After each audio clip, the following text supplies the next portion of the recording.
Hello mga bebe ko. Ako po si Nurse Tinay. Sa ngayon, i-share ko sa inyo kung paano ang tamang pag-inom ng contraceptive pills para hindi tayo mabuntis. So, ang isang example ng pills na i-discuss ko ngayon ay itong lady pills. Ayan, buksan natin yung loob.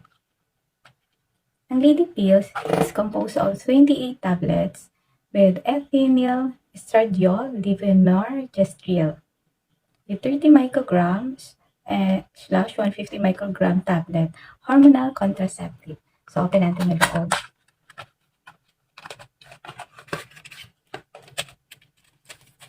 Ayan. Pag inopen natin yung loob, makikita natin na 28 pills ang lady pills. So, may number siya 1 up to 21. Ang from 1 to 21 is composed of ethinyl estradiol plus levonorgestrel.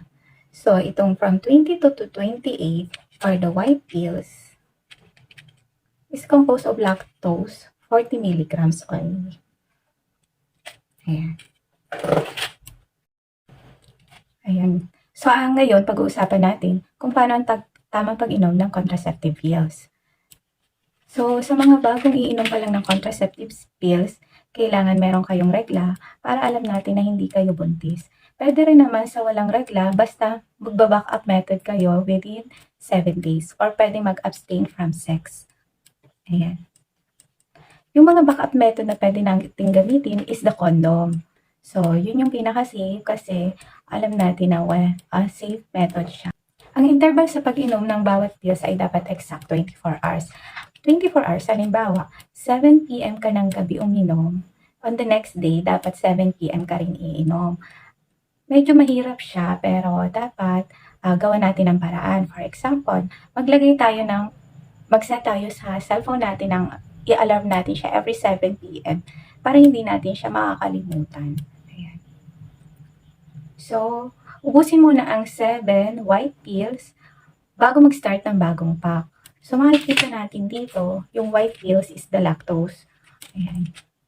Diyan sa white pills na yan, diyan ka magkakaroon ng menstruation. Dapat ubusin na muna natin ang isang pack bago tayo mag-start ng new pack. Pwedeng uminom ng pills hanggat kailan. Ngunit, kung balak tumigil, ubusin muna ang isang buong pack na nasimulan. So, hindi tayo pwedeng tumigil basta-basta sa pag-inom ng pills. Alam mo, nakasimulan na tayo hanggang 12. So, kung gusto na natin mag-stop, dapat ubusin na muna natin to bago tayo mag-stop. Ano bang mga dapat gawin kapag nagkaroon ng missed dose? Kung 1 pill ang na-missed dose, inumin as soon as naalala mo. Halimbawa, yung para kagabi, naalala mo ngayon, 9 a.m. So, yung kagabi na nakalimutan mo, inumin mo na siya ngayon. Then, yung para sa usual na gabi, inumin mo pa rin siya. So, sa isang araw, nakadalawa ka ng pill. Ayun.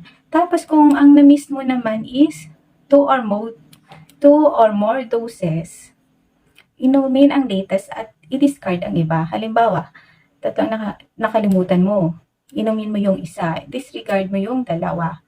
Tapos, kailangan mong gumamit ng backup contraceptive method at kung maaaring mag-abstain from sex muna para mas safe. Kasi may possibility talaga na mabuntis kasi 2 or more na makalimutan mo is possible talaga na magkaroon ng pagbubuntis. So, yun ang mga dapat gawin. Kapag naiwan ay 6 pababa na pills, remaining yellow pills, halimbawa, may naiwan kayo na 6 na pills. Dito, 2, 4, 6. So, ang dapat mong gawin ay inumin ang 6 na yellow pills na natitira at huwag mo nang inumin itong 7 white pills. So, mag-start ng bagong new pack kahit hindi pa dumadating ang regla. Tapos naman, kapag 7 pataas ang naiwan na yellow pills, ang kailangan mong gawin ay inumin ang 7 pataas na naiwan na yellow pill. Inumin ang 7 white pill bago magsimula ulit na new pack. Ano daw yung mga contraindication o mga hindi pwede ipagsabay kapag umiinom ka ng pills? Una, kapag meron kang diarrhea at pagsusuka. Ang diarrhea sa Tagalog ay pagtatai. So, Sundin kapag nagtatae ka or may diarrhea, susundin mo yung rules sa missed dose. So, kaya halimbawa, ngayon, iinom ka sa umaga ng isang pills at sa gabi naman iinom ka pa ng isa.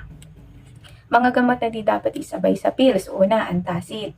Katulad ito ng Kremel S, sodium bicarbonate at Tums. Bakit? Dahil bababa ang absorption ng pills or epekto niya. Ang sunod naman ay bawal din isabay sa rifampicin. Kasi daw, pinapabilis niya ang metabolism at mas tataas ang excretion or ang paglabas ng gamot sa katawan. Magkakaroon ng lower absorption at lower effect. So, bawal yung mga yun. Usually, mahilig pa naman tayo sa mga Crimeles, kapag masakit ang tiyan natin. Tapos yung mga mefenamic, bawal rin po yung mga mefenamic, ibuprofen, naproxen. Ito po yung mga gamot sa sakit ng katawan or mga muscles dahil bababa ang absorption at effect ng contraceptive pills. So, yung kailangan po na alam natin to para hindi tayo mabuntis. Ayan.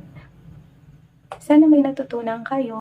Ayun lamang po sa pills. Maraming salamat. Please subscribe to my channel. Thank you. Bye!